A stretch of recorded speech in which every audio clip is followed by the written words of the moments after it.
कधी असा विचार केलाय का की काही लोक कोणत्याही अत्यंत बिकट परिस्थितीतूनही सहज मार्ग काढतात आणि यशस्वी होतात, पण दुसरीकडे काही जण सर्व अनुकूल गोष्टी असूनही कायम एका जागी का अडकलेले असतात? हो, म्हणजे आपण बऱ्याचदा हे बघतो आणि साहजिकच आपण नशिबाला किंवा आपल्या आजूबाजूच्या परिस्थितीला दोष देतो. अगदी. पण आजच्या आपल्या या सखोल चर्चेत आपण एका अशा जुन्या पण अतिशय प्रभावी संदर्भाचा वेध घेणार आहोत, ज्याने या प्रश्नाचं खूप साधं पण धक्कादायक उत्तर दिलंय. खरं तर आपण आज ज्या पुस्तकावर बोलणार आहोत ते 100 वर्षांहून अधिक जुनं आहे. 1903 मध्ये प्रकाशित झालेलं जेम्स ॲलन यांचं ॲज अ मॅन थिंकॅथ. हो, आणि या चर्चेचा मुख्य उद्देशच हा आहे की एखाद्या व्यक्तीचे विचार तिचं आयुष्य, तिची परिस्थिती आणि तिचे आरोग्य कसे घडवतात यावर सविस्तर बोलायचंय. म्हणजे आपण स्वतःच्या मनाचे मुख्य माळी किंवा मास्टर गार्डनर कसे बनू शकतो हे पाहायचंय. आणि यातली आश्चर्यकारक गोष्ट म्हणजे हे पुस्तक अतिशय सोप्या भाषेत एक गुंतागुंतीचा नियम स्पष्ट करतं. माणूस जसा विचार करतो तसाच तो बनतो. या एका वाक्याभोवती हे सगळं फिरतं. म्हणजे स्वतःच्या परिस्थितीची चावी स्वतःकडेच असते असं त्यांना म्हणायचंय. 100%. जर जाणीवपूर्वक स्वतःच्या विचारांवर काम केलं तर माणूस संपूर्ण जीवन बदलू शकतो. हेच या विश्लेषणातून आपल्याला समजून घ्यायचंय. माणूस हा परिस्थितीचा गुलाम नाहीये. आता हे समजून घेऊ की हे सगळं नक्की काम कसं करतं. कारण पुस्तकाची सुरुवातच एका अतिशय सुंदर रूपकाने म्हणजे मेटाफरने होते.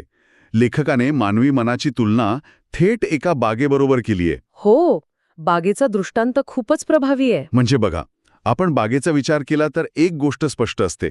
बागेची एकतर अतिशय काळजीपूर्वक मशागत केली जाऊ शकते किंवा ती तशीच दुर्लक्षित सोडून दिली जाऊ शकते. बरोबर. पण या दोन्ही परिस्थितीत एक गोष्ट नक्की घडणार, ती म्हणजे त्या बागेत काहीतरी उगवणारच. जर आपण जाणीवपूर्वक चांगली उपयुक्त बीजं पेरली नाहीत तर तिथे आपोआप निरुपयोगी तणाचे बीज कुठून तरी उडून येतील आणि ते वाढू लागतील. तर बरोबर. मन कधीच रिकामं राहत नाही. तेच तर. आणि यामागील जे कारण आहे ते खूप महत्वाचं आहे. या बागेच्या उदाहरणाचा थेट संबंध निसर्गाच्या नियमांशी आहे. पुस्तकात एक खूप सुंदर वाक्य आहे, कृती हे विचारांचे फूल आहे आणि आनंद किंवा दुःख हे त्याचे फळ आहे. म्हणजे मनुष्य हा काही अचानक एका क्षणात निर्माण झालेला नाहीये. तो निसर्गाच्या विकासाच्या नियमाने घडत असतो. जसं भौतिक जगात कार्य आणि कारणाचा नियम लागू होतो, तसाच तो मानवी मनालाही लागू होतो. पण मला एक सांगा, हे ऐकायला थोडं सोपं वाटतं. म्हणजे जर एखाद्या व्यक्तीला वाटलं की मला खूप चांगला माणूस बनायचाय, तर फक्त विचार करून असे रातोरात घडतं का? नाही. तिथेच तर खरा मुद्दा आहे. देवतुल्य किंवा उदात्त चारित्र्य हे केवळ नशिबाने किंवा एका दिवसाच्या प्रयत्नाने मिळत नसतं. म्हणजे थोडक्यात तुमचं आजचं चारित्र्य ही तुमच्या भूतकाळातील विचारांची बेरीज आहे. अगदी बरोबर. हे खरंच विचार करण्यासारखं आहे.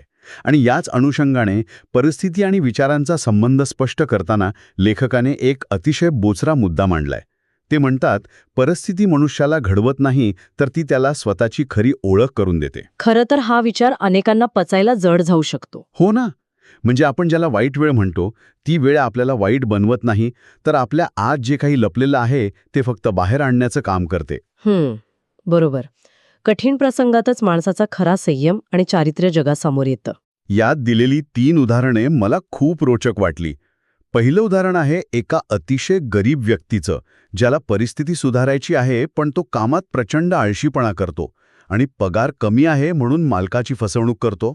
आणि दुसरं उदाहरण त्या श्रीमंत माणसाचं आहे, जो अतिखादाडपणामुळे एका वेदनादायक आजाराचा बळी ठरलाय. तो पैशाने आजार बरा करू पाहतोय, पण त्याला त्याचं चुकीचं खाणपान सोडायचं नाहीये.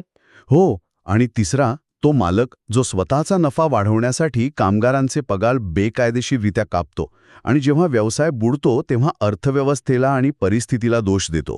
जर आपण या तिन्ही उदाहरणांचा विचार केला ना, तर मानवी मानसिकतेचा एक मोठा विरोधाभास दिसतो. लोकांना परिस्थिती बदलायची असते, पण स्वतःमध्ये कोणताही बदल करायचा नसतो. हे खूपच अचूक आहे. आजार बरा व्हायला हवाय, पण पथ्ये पाळायची नाहीत. अगदी. आणि म्हणूनच बहुतांश लोक एकाच जागी अडकलेले राहतात. पण इथे एक खूप मोठा प्रश्न निर्माण होतो. आपण समाजात पाहतो की काही अत्यंत अप्रामाणिक लोक खूप श्रीमंत आणि यशस्वी होतात आणि दुसरीकडे काही साधे प्रामाणिक लोक गरिबीत असतात. हो, हा प्रश्न नेहमीच विचारला जातो. मग इथे हा निसर्गाचा नियम कसा काय लागू होतो? जर विचारच सगळं ठरवत असतील तर प्रामाणिक माणसाच्या वाटेला दुःख का येतं? हा एक अतिशय महत्वाचा प्रश्न आहे. ॲलन यांनी या गैरसमजावर सविस्तर लिहिलंय. सर्वसाधारणपणे लोकांना वाटतं की व्यक्ती प्रामाणिक असल्यामुळेच अपयशी ठरते आणि अप्रामाणिक असल्यामुळे यशस्वी होते. पण तसं नसतं का? नाही. लेखकाच्या मते एखादी अप्रामाणिक व्यक्ती श्रीमंत होऊ शकते कारण तिच्याकडे अप्रामाणिकपणा व्यतिरिक्त इतरही चांगले गुण असू शकतात, जसं की प्रचंड ऊर्जा, कामावर फोकस करण्याची क्षमता, धाडस आणि सातत्य. अच्छा, म्हणजे हे गुण त्या प्रामाणिक व्यक्तीकडे नसतील. बरोबर. प्रामाणिक व्यक्तीला तिच्या प्रामाणिकपणामुळे दुःख भोगावं लागत नाही, तर तिच्या इतर दुर्गुणांमुळे, जसं की आळस किंवा निर्णय घेण्याची अक्षमता, यामुळे भोगावं लागतं. बापरे, म्हणजे निसर्ग कोणावरही अन्याय करत नाहीये. प्रत्येक व्यक्तीला तिच्यात असलेल्या चांगल्या आणि वाईट गुणांचे संमिश्र फळ मिळतंय. नक्कीच. अप्रामाणिक माणसाला त्याच्या कष्टाचे फळ पैशाच्या रूपात मिळते, पण त्याच्या अप्रामाणिकपणाचे फळ त्याला मानसिक अशांतीच्या रूपात कधीतरी मिळतेच. निसर्गाचा नियम पूर्णपणे न्याय्य आहे. आता हा जो विचारांचा प्रभाव आहे तो फक्त बाह्य परिस्थितीपुरता मर्यादित नाहीये. लेखकाने आरोग्य आणि शरीरावर होणाऱ्या प्रभावावरही खूप भर दिलाय. शरीर हे मनाचे सेवक आहे असं ते म्हणतात. आणि आधुनिक विज्ञान ज्याला सायकोसोमॅटिक आजार म्हणतं, तेच ॲलन यांनी 1903 मध्ये ओळखलं होतं. भीतीचे आणि चिंतेचे विचार एखाद्या बंदुकीच्या गोळीप्रमाणे माणसाला मारू शकतात. हो, म्हणजे हळूहळू आतून पोखरतात. ज्या लोकांना आजाराची सतत भीती वाटते त्यांनाच तो आजार सर्वात आधी होतो असं पुस्तकात म्हटलंय. कारण भीतीमुळे शरीराची प्रतिकारशक्ती नष्ट होते. यासाठी त्यांनी एक खूप समर्पक उदाहरण दिलंय. एक 96 वर्षांची आजी जिचा चेहरा लहान मुलीसारखा शांत आहे, कारण तिचा स्वभाव आयुष्यभर आनंदी राहिला. आणि त्याउलट एका मध्यमवयीन माणसाचा चेहरा जो राग आणि असंतोषाने पूर्णपणे विद्रूप झालाय. यामुळे मला वाटतं आपल्या जीवनशैलीबद्दल एक महत्त्वाचा मुद्दा समोर येतो. आपण शरीराची जेवढी काळजी घेतो, म्हणजे महागडे क्रीम्स लावणं, जिममध्ये जाणं, तेवढी काळजी मनाची घेतो का? नाही घेत. आणि पुस्तकात आहार आणि विचारांचा खूप छान संबंध सांगितलाय. जर विचार अशुद्ध असतील तर फक्त सात्विक आहार घेऊन काहीच उपयोग होत नाही. म्हणजे शरीराला स्वच्छ ठेवण्यासाठी आधी मनाला स्वच्छ करावं लागेल. अगदी. जसं एखाद्या घरात हवा आणि सूर्यप्रकाश आल्याशिवाय ते प्रसन्न राहत नाही, तसंच मनात शांतीचे विचार आल्याशिवाय चेहऱ्यावर चैतन्य येत नाही. चेहऱ्यावरील सुरकुत्या या नुसत्या वयामुळे नसतात, तर त्या राग आणि निराशेमुळे कोरल्या जातात. आता आपण विचारांच्या ताकदीबद्दल बरीच चर्चा केली, पण मला सांगा, नुसते चांगली विचार करून चालेल का? अजिबात नाही. कारण या पुढचा जो भाग आहे, उद्दिष्ट, यश आणि त्याग, हा खूप प्रॅक्टिकल आहे. जोपर्यंत विचारांना एखाद्या निश्चित उद्दिष्टाची जोड मिळत नाही, तोपर्यंत ते निरर्थक आहेत, असं लेखक म्हणतो. हो. दिशाहीन असणे हा मोठा दुर्गुण आहे. ज्यांच्याकडे उद्दिष्ट नसतं ते लोक लहान-सहान चिंता आणि स्वतःबद्दल कीव करण्याच्या भावनांचे शिकार होतात. पण इथे एक अतिशय जड मुद्दा आलाय, ज्यावर मला तुमचं स्पष्टीकरण हवंय. वैयक्तिक जबाबदारीबद्दल बोलताना लेखकाने एक धाडसी वाक्य वापरलंय. शोषक आणि शोषित हे दोघेही अज्ञानामुळे एकमेकांना सहकार्य करत असतात. हा खरोखरच या पुस्तकातला सर्वात धक्कादायक विचार आहे. हो, कारण हे वरवर पाहता अन्यायकारक वाटतं. म्हणजे जो माणूस आधीच गुलाम आहे तो स्वतःच शोषकाला मदत करतोय, हे कसं शक्य आहे? ॲलन इथे कुठल्याही राजकीय व्यवस्थेचं समर्थन करत नाहीयेत.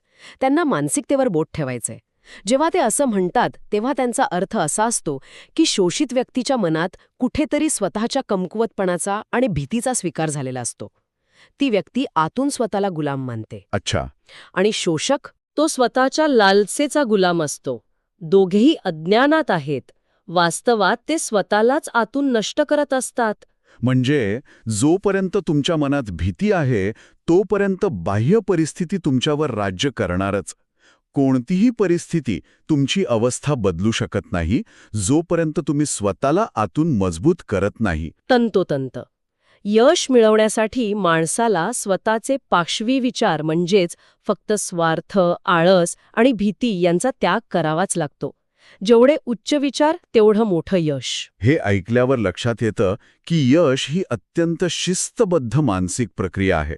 आणि हे सगळं स्वप्ने आणि आदर्श ह्या संकल्पनेतून अधिक उलगडतं. स्वप्न पाहणारे लोक या जगाचे रक्षक आहेत. हे वाक्य तर भन्नाट आहे. हो. आणि इथे स्वप्न पाहणे म्हणजे झोपेत पाहणे नव्हे, तर डोळे उघडे ठेवून एखाद्या ध्येयासाठी काम करणे. यासाठी ती गरीब तरुणाची कथा खूपच प्रेरणादायी आहे. तो अस्वच्छ कारखान्यात 12 तास राबतोय, पण त्याच्या मनात स्वातंत्र्याचं स्वप्न आहे. तो फक्त स्वप्न पाहून थांबत नाही, तो आपला रिकामा वेळ स्वतःच्या विकासासाठी वापरतो. आणि काही वर्षांतच तो एका अत्यंत जबाबदार व्यक्तिमत्वात रूपांतरित होतो. लोक त्याचे शब्द ऐकतात. तो स्वतःच्या आदर्शाबरोबर एकरूप झालेला असतो. ही प्रगती काही चमत्कार नाहीये, तो निसर्गाचा नियम आहे. लेखकाने म्हटलेलं आहे की ओक ट्री एका छोट्या बीजात झोपलेला असतो. पण याचा आपल्या रोजच्या जगण्याशी कसा संबंध लावायचा? याचा अर्थ असा की आज तुम्ही जे छोटे चांगले विचार करत आहात, ती तुमची स्वप्न आहेत आणि ती भविष्यात मोठी होणार आहेत. माणसाला तेच मिळते जे तो स्वतः असतो. आपण ज्यावर सर्वात जास्त प्रेम करतो किंवा ज्याची भीती बाळगतो, तीच गोष्ट आपण आकर्षित करतो. खरंच हे डोळे उघडणार आहे. या विश्लेषणातून हे स्पष्ट होतं की आपले विचार फक्त क्षणिक कल्पना नाहीत, ते आपलं भविष्य घडवण्याचा पाया आहेत. आपणच आपल्या नशिबाचे शिल्पकार आहोत. आणि हे ज्ञान आजच्या काळात खूप महत्वाचं आहे. आपण खूप सहजपणे अपयशासाठी नशिबाला, राजकारण्यांना किंवा इतरांना दोष देतो. बाह्य गोष्टींवर दोषारोप करणे थांबून स्वतःच्या मनाची बाग कशी फुलवायची याचा हा नकाशा आहे. अगदी 100% मान्य. पण ही चर्चा संपवताना मला एका अशा गोष्टीवर विचार करायला भाग पाडायचा आहे, जो विचार 1903च्या पुस्तकात नाहीये, पण आजच्या काळात खूप महत्वाचा आहे. कोणता बरं? जर प्रत्येक विचार हे एक बीज असेल जे आपलं भविष्य घडवतं, तर आजच्या काळात समाज माध्यमे आणि सोशल मीडियावरून आपण जे विचार दररोज निष्क्रियपणे स्वीकारत आहोत, त्याचं काय? खूपच महत्वाचा मुद्दा. आपण दिवसभर जे रील्स पाहतो, बातम्या ऐकतो, त्यातून अजाणतेपणे आपल्या मनात रोज हजारो बीजे पेरली जात आहेत. मग आपण खरोखरच स्वतःची बाग फुलवत आहोत की इतर लोकांनी आणि अल्गोरिदमने पेरलेल्या नकारात्मक बियांना फक्त आपला वेळ देऊन पाणी घालत आहोत? हा असा प्रश्न आहे ज्यावर आपण सर्वांनी नक्कीच विचार करायला हवा.